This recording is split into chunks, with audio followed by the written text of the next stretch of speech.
ආයිබෝවන් අද අපි කතා කරන්න යන්නේ ලෝකයේ පැවැත්ම ශිෂ්ටාචාරවලින් එකක් වන ඉරානය ගැන.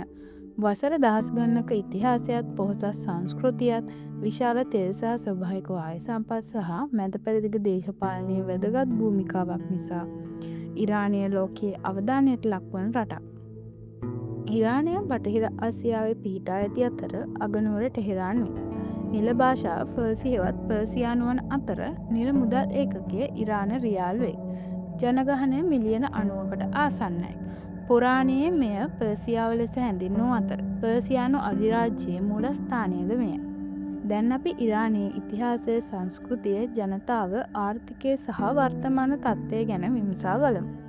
ඉරානය බටහිර ආසියාවේ පිහිටි විශාලතම රටක් වන අතර වර්ග කිලෝමීටර් මිලියන 1.64කට ආසන්න භූමි ප්‍රමාණයක් ඇත.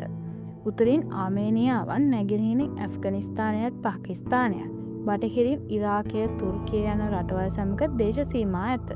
දකුණින් පර්සියානු බොක්ක සහ ඕමාන් බොක්කත්, උතුරින් කැස්පියන් මුහුදත් පිහිටා ඇත. රටේ බොහෝ ප්‍රදේශ කඳුකර සහ විහිළු කාන්තාර වලින් සමන්විතයි. එල්පස් කඳු පන්තියේ දවාවන් කන්ද ඉරානයේ උසම කන්ද වන අතර නිග්‍රාශීලී ගිනි කන්දල් ලෙස සැලකේ. ඉරානයේ දේශගුණය ප්‍රදේශයෙන් ප්‍රදේශයට වෙනස් වන අතර කාන්තාර ප්‍රදේශ උණුසුම්. කඳුකර ප්‍රදේශවල ශීත ඍතුවේදී හිම පතනය වෙනවා. ඉරානයේ ඉතිහාසය වසර 5000කටත් වඩා පැරණි. පුරාණයේ මෙය පර්සියාව ලෙස හැඳින්වූ අතර එය බලවත්ම ශිෂ්ටාචාරයක් වුණා. ක්‍රිස්තුපූර්ව 505 දී මහා සයිරස් රජු විසින් පර්සියානු අධිරාජ්‍ය පිහිටුවන ලදී.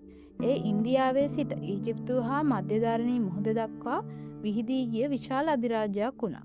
පසුව දාරියස් රජු රාජ්‍ය ශක්තිමත් කර මාගර් සහ බදු ක්‍රමයෙන් සහ පරිපාලන සංවිධානය කරා.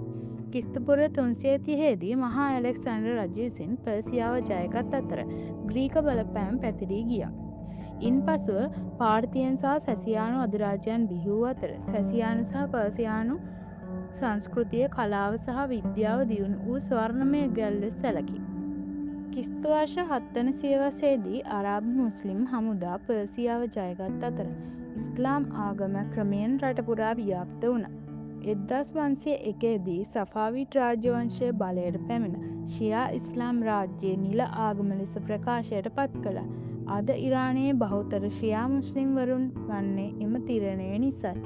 1925 දී පහළවී රාජ්‍ය වංශය බලයට පැමිණ රට නවීකරණය කරා.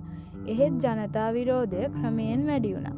1979 දී සිදු වූ ඉරාන ඉස්ලාමීය විප්ලවය ඉරානයේ ඉතිහාසයේ විශාල හැරවුම් ලක්ෂයක් වුණා.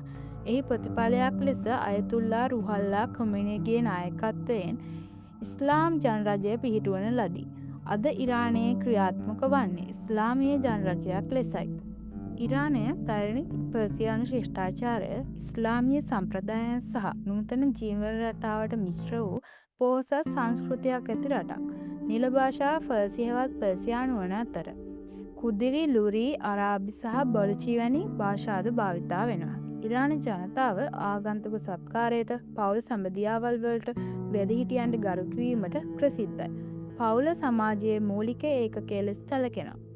සාම්ප්‍රදායික ආහාර හතර කෙබාබ්, බත් වර්ග, ස්ටූ සහ කුළුබඩු යොදාගෙන සකස් කරන ආහාර ඉතා ජනප්‍රියයි. තේ පානයද ඉතා වැදගත්.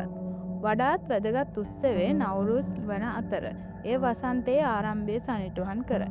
ඉරානය කවියන්, සාහිත්‍යකරුවන්, චිත්‍ර ශිල්පීන් සහ පර්සියානු කාපට් සඳහාද ප්‍රසිද්ධයි. ඉරානයේ ජනගහනය මිලියන 90කට ආසන්නයි. බහුතරයේ ෂියා ඉස්ලාම් අදහන අතර එය නිල ආගමද වෙනවා. සුන්නි, ක්‍රිස්තියානි, යුදෙව් සහ සොරස්ත්‍රියානි වන සුළු පිරිසක්ද සිටිනවා. ජනවර්ගීකත්වයට අනුව බහුතරය පර්සියානුවන් වන අතර ලූර්, බලුචි, අරාබි යන ජන කණ්ඩායම්ද ජීවත් වෙනවා. අගනුවර ටෙහෙරාන් වෙනවා. ඉරානයේ සාක්ෂරතා මට්ටම ඉහළයි. විද්‍යාව, වෛද්‍ය විද්‍යාව සහ ඉංජිනේරු අධ්‍යාපනය සඳහාද මෙම රට ප්‍රසිද්ධයි. ඉරානයේ ආර්ථිකය ප්‍රධාන වශයෙන් තෙල් සහ ස්වභාවික වායු සම්පත් මත පදනම් වෙලා තියෙනවා. ලෝකයේ විශාලතම තෙල් සහ ස්වභාවික වායු සංචිත ඇති රටවල් අතර ඉරානයද එක් රටක්. මෙම සම්පත් රටේ අපනයන ආදායමේ ප්‍රධාන මූලාශ්‍රය වෙනවා. ඉරානයේ නිල මුදල් ඒකකය ඉරාන් රියාල් වේ. එදිනෙදා ගනුදෙනුවලදී බොහෝ දෙනා ටෝමාන් යන ඒකකයද භාවිතයට ගන්නවා. ටෝමාන් එකක් රියල් 10කට සමානයි. තෙල් සහ වායුවලට අමතරව කෘෂිකර්මාන්තය, මෝටර් රථ නිෂ්පාදනය, වාණිජ කර්මාන්තය, රසායනික කර්මාන්තය සහ පර්සියානු කාපට් නිෂ්පාදනයද ඉරානයේ ආර්ථිකයට වැදගත් දායකත්වයක් ලබා දෙනවා. කෙසේ වෙතත් ජාත්‍යන්තර ආර්ථික සම්බාධක උද්ධමනය සහ විදේශ ආයෝජන සීමාවීම නිසා ඉරානයේ වසර ගණනාවක් පුරා ආර්ථික අභියෝග රැසකට මුහුණ දී තිබෙනවා. කෙසේ වුවද රට ස්වදේශීය නිෂ්පාදන හා නව තාක්ෂණය දියුණු කරමින් තම ආර්ථිකය ශක්තිමත් කිරීමට උත්සාහ දරමින් සිටිනවා. 1979 දී ඉස්ලාමීය විප්ලවයෙන් පසු ඉරානය ඉස්ලාමීය ජනරාජ්‍යයක් ලෙස පාලනය වුණා. මෙම පාලන ක්‍රමයේ විශේෂත්වය වන්නේ ආගමික සහ දේශපාලන නායකත්වයේ එකට ක්‍රියා කිරීමයි. රටේ ඉහළම බලයේ හිමි පුද්ගලයා උත්තරීතර නායකයා වන අතර ඔහු හමුදාව, ජාතික ආරක්ෂාව සහ ප්‍රධාන රාජ්‍ය ප්‍රතිපත්ති සම්බන්ධව අවසන් තීරණය ගනී. ජනාධිපතිවරයා ජනතාව විසින් ඡන්දයෙන් තෝරා පත් කරගනු ලබන අතර රජයේ දෛනික පරිපාලන කටයුතු මෙහෙයවයි. නීති සම්පාදනය සඳහා පාර්ලිමේන්තුවද ක්‍රියාත්මක වේ. ඉරානයේ ආරක්ෂක පද්ධතිය ප්‍රධාන කොටස් දෙකකින් සමන්විතයි. ඒවා නම් සාමාන්‍ය හමුදාව සහ ඉස්ලාමීය විප්ලවීය ආරක්ෂක බලකායයි. මෙම බලකාය රටේ ආරක්ෂාව සහ විප්ලවීය මූලධර්ම ආරක්ෂා කිරීමේ විශේෂ වගකීමක් දරයි. ඉරානය තම මිසයිල් තාක්ෂණය, ඩ්‍රෝන තාක්ෂණය සහ ආරක්ෂක හැකියාවන් නිසා මැද පෙරදිග කලාපයේ ප්‍රබල හමුදා බලයක් ලෙස සැලකේ.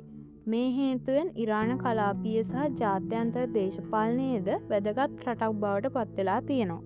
වර්තමානයේ ඉරානය මැද පෙරදිග කලාපයේ ඉතා වැදගත් රටක් ලෙස සැලකේ. විශාල තෙල් හා ස්වභාවික වායු සම්පත්, භූගෝලීය පිහිටීම සහ දේශපාලන බලපෑම් නිසා ඒ ලෝකයේ බොහෝ රටවල අවධානයට ලක්ව ඇත.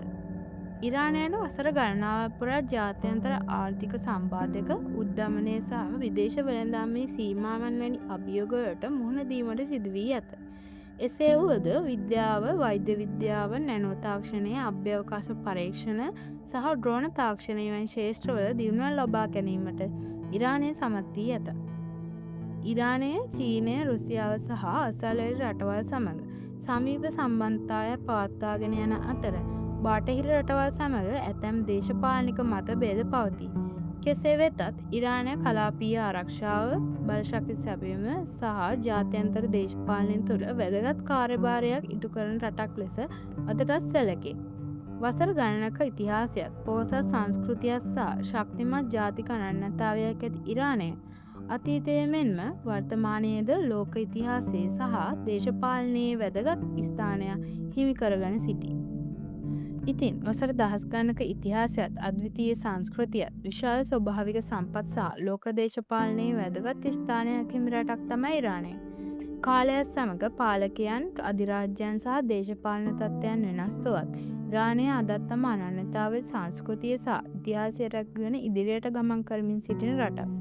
ඉතිහාසය අපට උගන්වන්නේ බලය, සංස්කෘතිය සහ මිනිස් ජීවිත එකිනෙකට බැඳී ඇති බවයි. ඒ නිසා ඕනම ගැටුමකට වඩා සාමය, සංවාදය සහ එකිනෙකා තේරුම් ගැනීම ලෝකයකට වඩා වටින දෙයක් බව අපි මතක තබා ගත යුතුයි. මෙම වීඩියෝව ඔබට ප්‍රයෝජනවත් වුණා නම් ලයික් කරන්න. ඔබේ අදහස කමෙන්ට් එකකින් අපහා බෙදා ගන්න.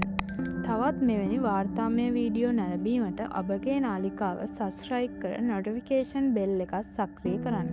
ඊළඟ වාර්තාමය ගවේෂණයෙන් නැවත හමු වෙමු. සුබ දවසක්.